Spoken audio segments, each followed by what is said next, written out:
Here is a fact that should stop every infrastructure planner in Africa in their tracks.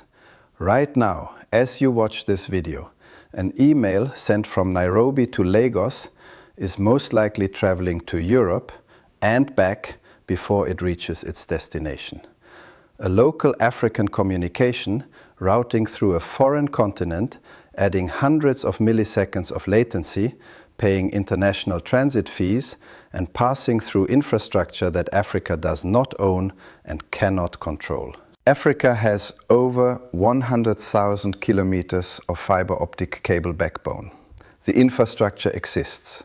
So why is this still happening? Because having fiber is not the same thing as having a connected backbone. And that distinction is at the heart of one of the most consequential and least discussed infrastructure problems on this continent. The question I hear most often from infrastructure planners and ICT ministries across the continent is some version of this. We have invested in fiber. We have submarine cable landing stations. We have growing data center capacity. So why is internet connectivity still expensive, still slow, and still fragile for our citizens? It is exactly the right question. And the answer has almost nothing to do with how many kilometers of fiber a country has laid. A major analysis published in Intelligent CIO Africa in February 2026 put it directly. Africa's internet bottleneck is a political failure, not a technical one. High fiber pricing, monopolistic backhaul control, and limited cross-border coordination restrict who can connect to internet exchanges and at what cost. Technology is not the primary obstacle, market structure is. Let me break that down into three concrete dimensions. The three-layer backbone problem is more specific and more solvable than most people assume. Let me take you through each one. Layer 1, the routing problem. Traffic that should stay in Africa is leaving Africa.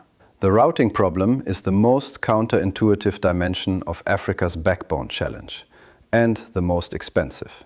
When two African users or two African institutions communicate with each other, their data should travel directly between them within the continent. But because of how Africa's internet infrastructure has historically been built, oriented towards submarine cables connecting Africa to Europe and North America, rather than connecting African countries to each other, that local traffic frequently routes internationally before returning. The result is a simple email between two African capitals, costing more, taking longer, and passing through more jurisdictions than the same email between two cities in the same country. For businesses, governments, and individuals, this is a direct operational cost and a direct data sovereignty risk. Every time a public service platform is hosted offshore for reliability, value leaves the continent. The March 2024 submarine cable outage illustrated this vulnerability in the starkest possible terms.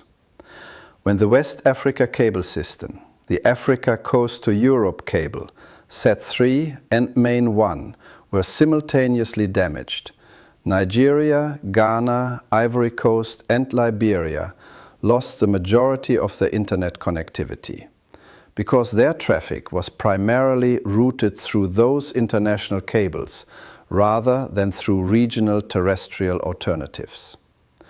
The outage was not just a connectivity failure. It was a demonstration of how fragile Africa's internet architecture remains when it depends on a small number of international choke points. Picture a government hospital in Abuja trying to access patient records hosted on a server in Lagos during the March 2024 outage.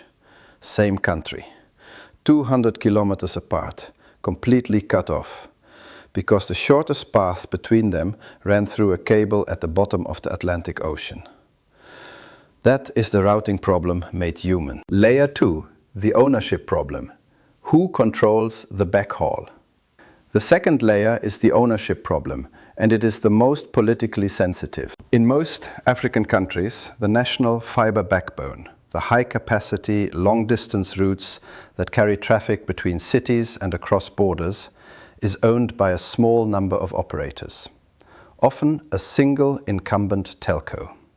And that incumbent telco has both the incentive and the ability to charge competing internet service providers and mobile network operators high wholesale prices for access to that backbone infrastructure. The result is a market structure where building fiber does not automatically produce competitive, affordable connectivity. It produces expensive connectivity because the pricing is set by whoever controls the backhaul. Without open access obligations, without regulated wholesale pricing, and without infrastructure sharing frameworks, the fiber kilometers accumulate, but the affordability gap does not close. This is not a hypothetical. Intelligence CIO Africa's February 2026 analysis confirmed that monopolistic backhaul control is one of the primary reasons why Africa's IXPs, the critical exchange points where traffic can be routed locally, exist in many countries but fail to transform connectivity economics. The physical infrastructure is there. The pricing structure prevents it from delivering its potential. Layer 3. The IXP density problem. Africa has about 36 internet exchanges. Europe has 255. The third layer is the most technically specific, but arguably the most foundational. An internet exchange point, or IXP, is the infrastructure that makes local traffic routing possible. It is a physical location where internet service providers and content networks connect directly with each other, exchanging traffic without needing to route it internationally. Without IXPs, as the Internet Society has put it directly, a simple email sent to a neighbor could travel across other countries or even continents before reaching its destination. Africa has active IXPs in approximately 36 countries as of early 2026. Europe has more than 255. Africa has a third of Europe's landmass and a population more than twice as large, and 1/7 of its internet exchange infrastructure. The consequences are measurable and direct. Countries with strong IXP ecosystems, Kenya's KIXP and Nigeria's IXPN, are the continent's most advanced examples, have lower latency, lower retail data prices, and more resilient connectivity than comparable quantities without functional exchanges. The African IXP Association confirmed in its 2026 Kigali Forum that every country needs a funded path to build or upgrade its exchange infrastructure. The Coalition for Digital Africa, backed by ICANN and the Internet Society, has identified 5 African IXPs with the highest potential impact and is building tailored development plans for each.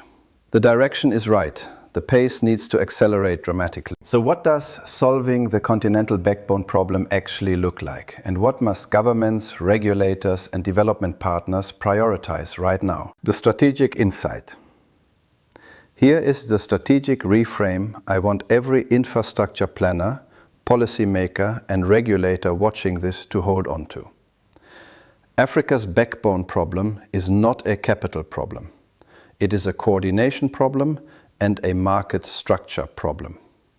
The fiber exists, the demand exists, the technical knowledge to build effective IXP ecosystems exists. What is missing is the regulatory architecture that makes the infrastructure work.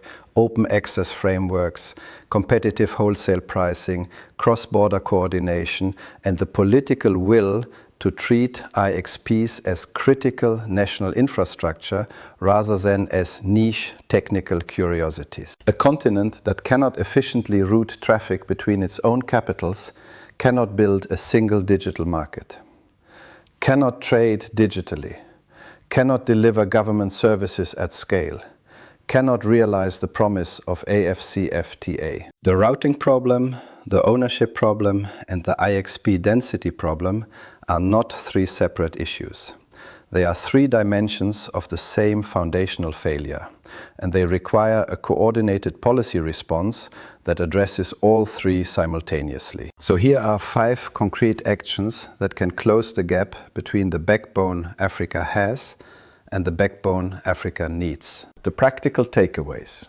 1. Mandate open access on national fiber backbones. Every country that has invested public funds in fiber infrastructure directly or through universal service levies, should require that infrastructure to be available to all licensed operators at regulated wholesale prices. Open access is the single most effective policy lever available to reduce retail connectivity costs without additional capital investment. 2. Treat IXPs as critical national infrastructure. Governments that speak about AI, smart cities and digital trade, but fail to fund and strengthen exchange infrastructure, are building on unstable foundations. Every national broadband plan should include a funded IXP development component, with traffic localization targets, open access requirements, and annual measurement against the Internet Society's 50-50 vision benchmark. 3. Build cross-border terrestrial fiber corridors as a continental priority. The UST DAC Squared Transcontinental Open Access Fiber Feasibility Study, assessing routes through DRC, Kenya, Tanzania, Uganda and Zambia, is exactly the kind of initiative that needs to move from feasibility to implementation at speed. Landlocked countries cannot remain dependent on routing through coastal neighbors. Cross-border fiber is a sovereignty investment as much as a connectivity investment. 4. Coordinate backbone policy at the regional economic community level. Spectrum management, wholesale pricing frameworks, and IXP interconnection standards must be harmonized across EAC, ECOWAS, CIMAC, and SADC. A competitive, open backbone market in Kenya that stops at the Ugandan border is not a continental backbone. It is a national one. 5.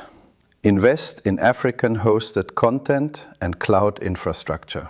Every time an African platform, government service or content provider chooses to host offshore because African data centers are too expensive or too unreliable, that is a direct demand-side failure that makes the routing problem worse. Reducing the cost and improving the reliability of African hosting is as important as building the physical routes that connect users to that content. Conclusion.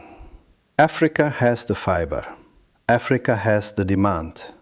Africa has the technical capacity to build a world-class continental backbone. What Africa needs now is the regulatory architecture and the political will to make that infrastructure work, not just for the operators who own it, but for the citizens, businesses, and governments who depend on it. If this video gave you a clearer picture of Africa's backbone challenge, share it with one person in your network working on infrastructure policy. Don't forget to subscribe and turn on the notification. And I will see you in the next video. Thank you for watching.